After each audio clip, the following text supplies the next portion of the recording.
Hello and welcome to Questionnaire Design and Delivery and Introduction, brought to you by NIHR ArcWest. My name is Abby Saby and I run the training programme at ArcWest and I'm a senior lecturer at UWE Bristol. This course is a condensed version of our one-day course at ArcWest, developed in conjunction with colleagues Izzy Bray and Jeremy Horwood. So before we get started, there are just a few things I wanted to say in relation to online learning, given that we're delivering this in a new way. One is that you can, of course, go at your own pace with these materials, and you can pause and take any notes that might be helpful to you. And you might find it helpful to work through the content sequentially in the way that we've laid it out, but of course you can also just pick and choose where you decide to dive in and go forward in the way that's most relevant to you. So just do approach this in the way that is helpful to your particular learning needs around questionnaire design. As well as the slides, there are various tasks suggested throughout, and these are really intended to help cement the learning. So we do encourage you to just make the necessary time to do these, and that will help get the most out of the materials, as though you were attending this as an in-person session. Of course, the advantage of having these as recordings is that you can, of course, revisit any of the materials at a later date for a refresh. If we were delivering this in person, there would be lots of opportunities for questions, and we do want to still make this available. So we will be offering live sessions from time to time where there will be a chance for discussion and questions and tailoring to your own projects. So I do encourage you to look out for those on the website. In the meantime, do send us any of your questions via email. This is really a new way for us to deliver content, and we're keen to adapt and update things as necessary. So if you have any feedback, we'd be really pleased to hear it to help us improve what we're providing. This is to give a quick overview of the sessions coming up in this set of slides on questionnaire design and delivery. This is the short introduction, and in a moment I'll give a few points about when it's best to use a questionnaire and some of the strengths and limitations of this approach. The second set of slides focuses on designing your questions and some practical ways to test them out.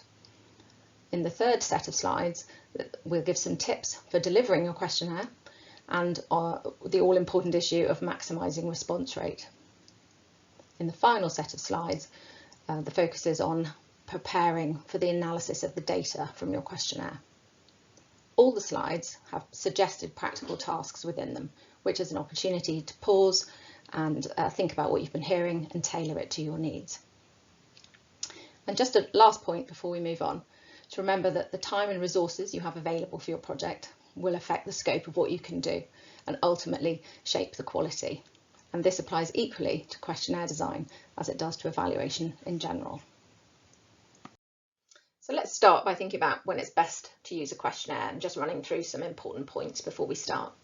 So firstly, when you know that you want to ask standardised or the same questions of everyone in your study rather than personalised ones, then a questionnaire is a suitable approach. If you do want to explore those more personal narratives with individual respondents, then a qualitative approach would be more suitable.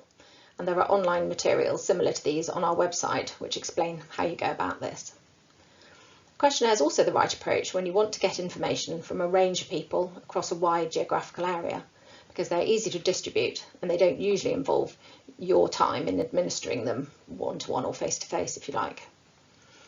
They're also suitable when we're not trying to show cause and effect, because a survey design doesn't enable you to do this. You would need an experimental study.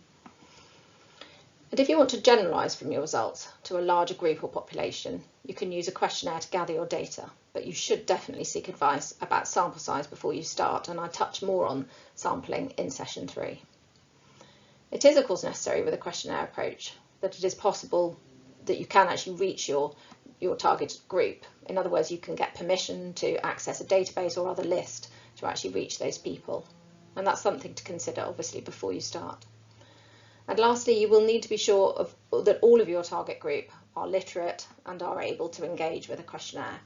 So these are just some of the sort of starting points to consider when choosing your method of data collection. So to finish off this short introductory section, just an overview of strengths and limitations to help you just evaluate your decision to use questionnaires as a method of data collection. So remember, they're good for reaching larger numbers of people, perhaps in widely dispersed locations, and we can do this relatively quickly and cheaply. And that's it's perceived to be one of its key advantages. If you think about this, particularly in relation to the time it can take to collect data individually from participants through interviewing or focus group methods, this is comparatively quicker and cheaper. Through asking standardised questions, we can compare the answers given by respondents perhaps from different groups and have that sort of wider breadth of understanding from our data. The analysis, again, compared to interview data, can be relatively straightforward. We can, with pre-coded responses, and we're going to talk more about that in some of the later sessions. And there is, again, compared to some other methodologies, relatively low pressure for respondents. Questionnaires are generally completed remotely and individually, so people can decide whether to engage with them and how to reply. And lastly, because again they're completed generally away from the interviewer or researcher, that reduces the extent of interviewer bias from this methodology. So also equally important to address some of the challenges in questionnaires, but this is what's really informed a lot of content for these sessions today, is what can we do about the challenges and what's all of the design tips to get around as many of these challenges as possible. The top one definitely is that response rate we know is very low from can be very low for questionnaires, and that leads to an inevitable bias in our sample and those who reply, and a consequential low confidence in our results, and that affects our ability to generalise to other groups and populations, so it makes it less useful. So we are going to talk about some of the design tips and so on that can help in maximise response rate.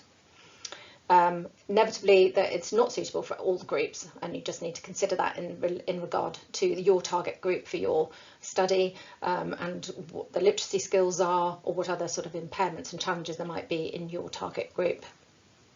We know that question wording can have major effect on answers, and we are going to talk about wording and design of questions, so hopefully we can help you avoid some of those pitfalls.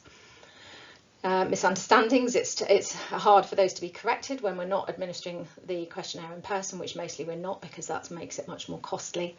So we just need to acknowledge that, and again consider in the design of our questionnaire all of the things we might do to reduce possible misunderstandings. Similarly, there's no opportunity mostly to probe or develop people's answers, but again, if we've chosen this method, it's because we're approaching our data collection with a view about getting a breadth of understanding rather than in-depth personal narratives. So we just need to accept that to some extent.